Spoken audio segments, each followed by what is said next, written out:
Hello students, so now we shall start the third chapter which name have basis and dimensions. सबसे पहले तो हम definitions करते हैं बेसिस क्या होती है। बेसिस के लिए हमने लीनियरली इंडिपेंडेंट और डिपेंडेंट सेट था वो प्रीवियस चैप्टर के अंदर पढ़ लिया था।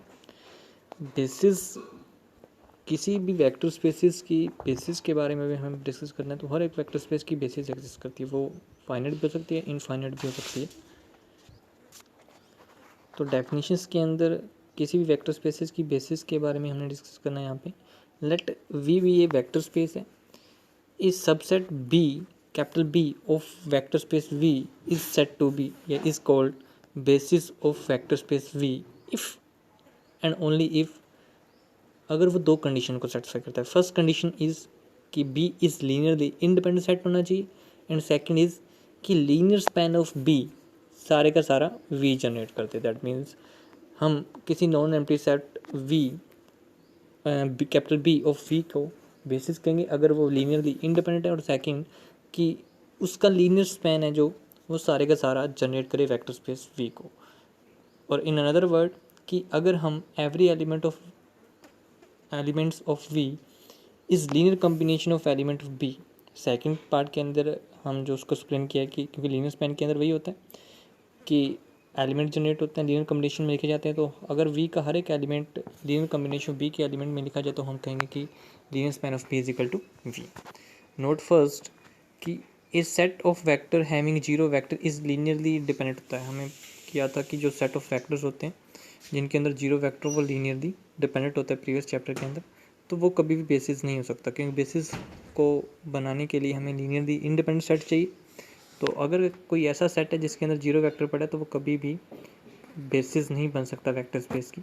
दस a zero vector cannot be element of basis of vector space V. And second note के अंदर जो फाइव सेट है, ठीक है, फाइव सेट का लीनियर डिपेंडेंट हमेशा जीरो होता है, सिंगलटन जीरो सेट होता है, और फाइव सेट लीनियरली इंडिपेंडेंट होता है, सिंगलटन फाइव सेट। तो फाइव इज बेसिस होता है जीरो वेक्टर स्पेस की। एंड थर्ड कि जो सिंगलटन जीरो है is not a basis of zero, क्योंकि हमें पता है कि जीरो सेट किसी भी वेक्टर के अंदर आ जाता है वो लीनियरली डिपेंडेंट बन जाता है। तो सिंगलटन जीरो सेट बेसिस नहीं होता सिंगलटन जीरो सब स्पेस की। एंड एग्जांपल फर्स्ट कि अगर आपके कोई पास कोई सेट है बी जिसके अंदर वेक्टर्स पड़े 1 0 0 0 1 0 0 0 1, a subset of V3 over R is basis of V3 over R. तो इसे हम स्टैंडर्ड बेसिस कहते हैं। बेसिस प्रूफ करने के लिए हमें दो पार्ट शो करना है, इंडिपेंडेंट शो करना पड़ेगा और सारे का सारा जो वी है वो जनरेट होता हो बी से। तो firstly we shall prove that कि बी इज़ लीनियरली इंडिपेंडेंट। तो हमने लीनियरली इंडिपेंडेंट प्रूफ करने के लिए या डिपेंडेंट प्रूफ करने के लिए linear combination with the help of scalar equal to zero रखते हैं। अगर सारे के सारे स्केलर हमें जीरो मिल जाए तो लीनियरली इंडिपेंडेंट होता है। अगर एक ऐसा स्केलर मिल जाए जो नॉन जीरो, ठीक है, at least one scalar non zero मिल जाए तो हमारे पास वो सेट लीनियरली डिपेंड बन जाता है। तो चेक करते हैं। हमने ए बी सी कोई भी तीन स्केलर लिए फील्ड रियल में से सच दैट कि उनका linear combination with vector B के साथ, जो बी सेट के अंदर वेक्टर पड़े उनके साथ linear combination equal to zero रखा। तो वहाँ से आपके पास लीनियर कॉम्बिनेशन वन ए को मल्टीप्लाई किया फर्स्ट वेक्टर के साथ 1 0 0, एंड बी को मल्टीप्लाई किया 0 1 0 के साथ, सी को मल्टीप्लाई किया 0 0 1 के साथ, और इनको ऐड कर दिया तो आपके पास linear combination equal to zero रखा राइट हैंड साइड। अब जो लेफ्ट हैंड साइड में आपको स्केलर मल्टीप्लिकेशन करोगे कंपोनेंट वाइज और स्केलर एडिशन करोगे, जो कंपोनेंट वाइज एडिशन करोगे तो आपके पास लेफ्ट हैंड साइड आएगी ए बी सी वैक्टर और राइट हैंड साइड आपके पास जीरो वैक्टर पड़े। तो लेफ्ट और राइट साइड को कंपेयर करोगे तो ए जीरो बी जीरो और सी जीरो, दैट मीन स्केलर सभी स्केलर्स आपके पास जीरो मिले। तो ये सेट कैसा आया? Linearly independent. And second part हमने शो करना है कि बी का लीनियर स्पैन सारे का सारा V3 जनरेट कर दे। तो हम जानते हैं कि लीनियर स्पैन ऑफ बी, क्योंकि बी सबसेट है वी का, तो उसका linear span V3 over are के अंदर ही कंटेन होगा। बट अगर V3 ओवर आर को हम लीनियर स्पैन ऑफ बी के अंदर कन्वर्ट कर कंटेन करवा दें तो दोनों इक्वल हो जाएंगे।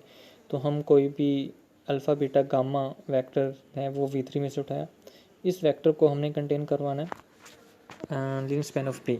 तो हम अल्फ़ा बीटा गामा वेक्टर को लिख सकते हैं इन टर्म ऑफ, आप लिख सकते हो अल्फ़ा 0 0 प्लस बीटा जीरो और 0 गामा। तो अल्फ़ा कॉमन लिया, दैट मीन्स फर्स्ट में से तो आपके पास 1 0 0 आ गया, बीटा कॉमन सेकंड में से लिया था, बीटा इंटू 0 1 0 आ गया, gamma 0 0 1। That means alpha beta gamma हमने रियल में से स्केलर उठाया, तो दैट मीन्स लीनियर कॉम्बिनेशन लिखा गया। अब जो पी में आपके पास 3 वेक्टर गिवन है, तो each element of V3 over R can be expressed as a linear combination of element of P। तो दैट मीन्स हम V में से एलिमेंट्स लेके चले थे, वो किसके अंदर चला गया, लीनियर स्पैन ऑफ P। तो इक्वेशन 1 और 2 की हेल्प से linear span of P is equal to V3 over R। That means जो लीनियर स्पैन है वेक्टर स्पेस सबसेट P का ऑफ V के, वो इक्वल आ गया V3 ओवर वेक्टर स्पेस के इक्वल आ गया। तो दैट मीन्स जो B है basis of V3 over R की बेसिस बन गई। नेक्स्ट जो सेकंड एग्जांपल है, उसके अंदर आपने B1 एक सेट लिया जिसके अंदर एलिमेंट पड़े हैं 1 0 0 एंड जो दूसरा वेक्टर है वो 1 1 0 एंड जो थर्ड वेक्टर है 1 2 3 0 0 1। 4 वेक्टर पड़े हैं V3 और R। Is not a basis of vector space. V3 की बेसिस नहीं है, ये हमने शो करना है। तो फर्स्ट पार्ट के अंदर चेक करेंगे क्या ये लीनियरली डिपेंडेंट है या इंडिपेंडेंट है। तो whether set B is linearly independent और नॉट। तो हम बाय डेफिनेशंस लीनियर कॉम्बिनेशन लेकर चलेंगे इक्वल टू 0, और अगर तो स्केलर सारे के सारे 0 मिलकर तो दैट मीन्स लीनियरली इंडिपेंडेंट। अगर ऐसा नहीं होता तो वो लीनियरली डिपेंडेंट बन जाएगा। तो मैंने स्केलर ABCD 3 स्केलर्स उठाए रियल फील्ड में से, तो लीनियर कॉम्बिनेशन इक्वल टू 0 रखा ए, तो वो इक्वेशन नंबर 1 है। फिर कंपोनेंट वाइज आपने स्केलर मल्टीप्लिकेशन की, कंपोनेंट वाइज एडिशंस की, तो आपके पास जो रिज़ल्ट आया, एक वेक्टर आया लेफ्ट हैंड साइड के अंदर A plus B plus C, B plus 2C plus D और 3C, और राइट हैंड साइड के अंदर 0 0 वेक्टर पड़ा। तो लेफ्ट और राइट साइड दोनों को इक्वेट करोगे वेक्टर के अंदर, तो फर्स्ट कंपोनेंट फर्स्ट के equal, that means A plus B plus C is equal to 0। Second component second, that means B plus 2C plus D is equal to 0। और third component 3C is equal to 0। That means equation जो first second third 3 equation आई, तो third equation में से आपके C equal to 0। इस C की values equation number 1 और 2 के अंदर पुट करोगे तो आपको 2 इक्वेशन मिलेंगी, A plus B is equal to 0 और B plus D is equal to 0। अब इन दोनों इक्वेशन को सोल्व करोगे तो आपके पास A is equal to minus B आएगा, D is equal to minus B. अगर मैं B को माइनस के लूँ, ठीक है, इवन के कोई भी रियल नंबर है non zero, that means zero नहीं, जीरो के अलावा कोई और रियल नंबर नहीं, तो अब दोनों इक्वेशन सेटिस्फाई हो रहे हैं।